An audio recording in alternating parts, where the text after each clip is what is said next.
Halo, selamat pagi anak-anak kami yang terkasih. Semoga pada pagi hari ini kita masih dalam keadaan sehat dan masih dalam lindungan Tuhan yang Maha Kuasa. Anak-anak, pada hari ini kita kembali belajar pendidikan agama Katolik dan budi pekerti kelas 4. Pada hari ini kita akan mempelajari bab 2 yaitu bagian C. Aku membutuhkan orang lain. Anak-anak, sebelum kita memulai pembelajaran kita pada pagi hari ini, terlebih dahulu kita berdoa.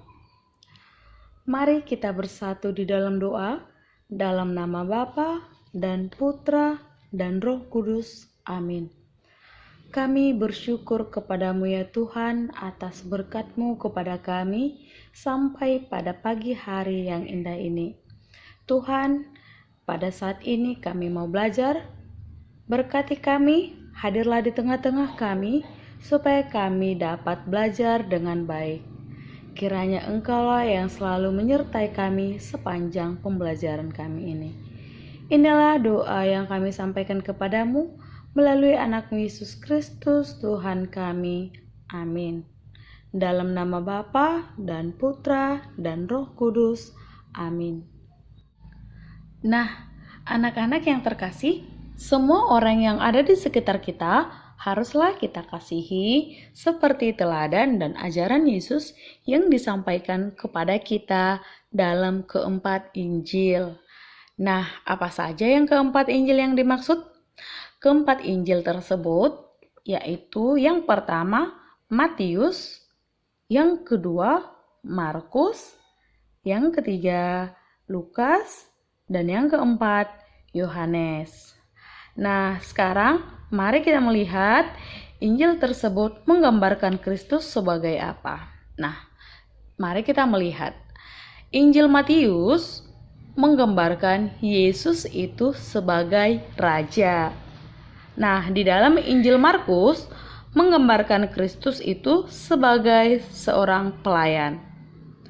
Di dalam Injil Lukas, Kristus digambarkan sebagai seorang manusia. Nah, di dalam Injil Yohanes, Kristus digambarkan sebagai Tuhan. Nah, anak-anak, sekarang mari kita melihat subbab dari keempat Injil tersebut. Injil Matius terdiri dari 28 bab. Injil Markus terdiri dari 16 bab. Injil Lukas terdiri dari 24 bab. Injil Yohanes terdiri dari 21 bab.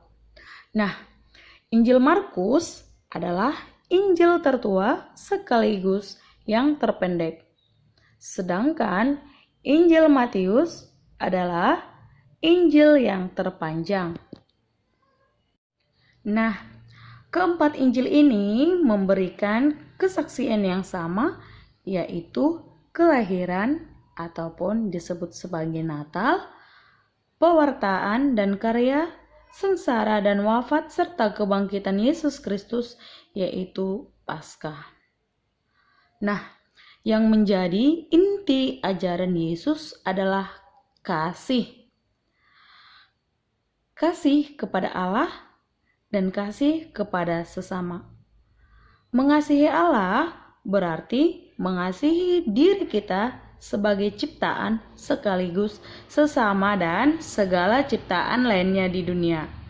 Kita sebagai pengikut Kristus dipanggil untuk melakukan kehendak Allah, tidak hanya dengan kata-kata, akan tetapi dengan perbuatan nyata dalam kasih yang tulus. Apa saja contoh mengasihi itu?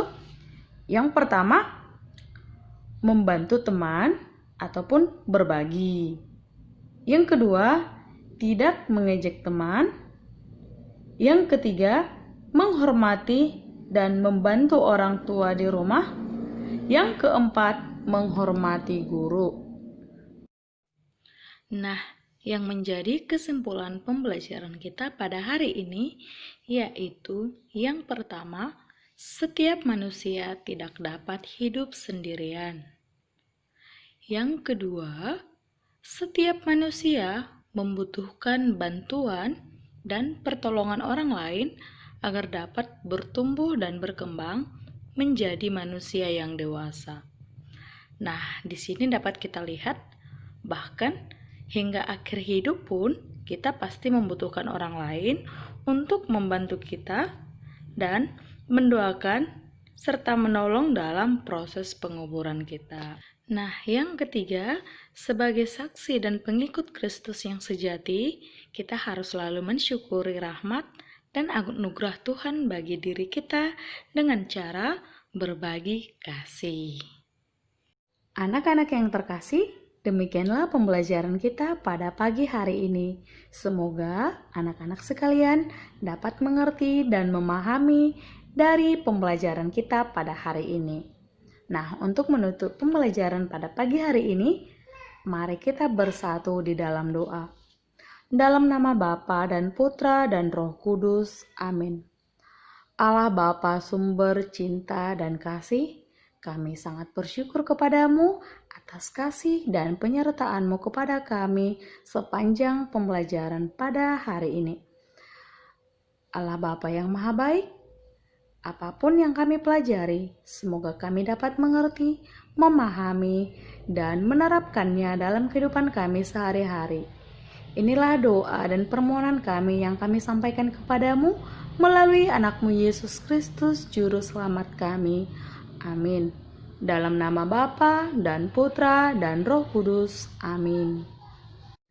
Anak-anak, sampai di sini pembelajaran kita pada hari ini. Tetap semangat, tetap jaga kesehatan ya. Salam sehat selalu, Tuhan Yesus memberkati.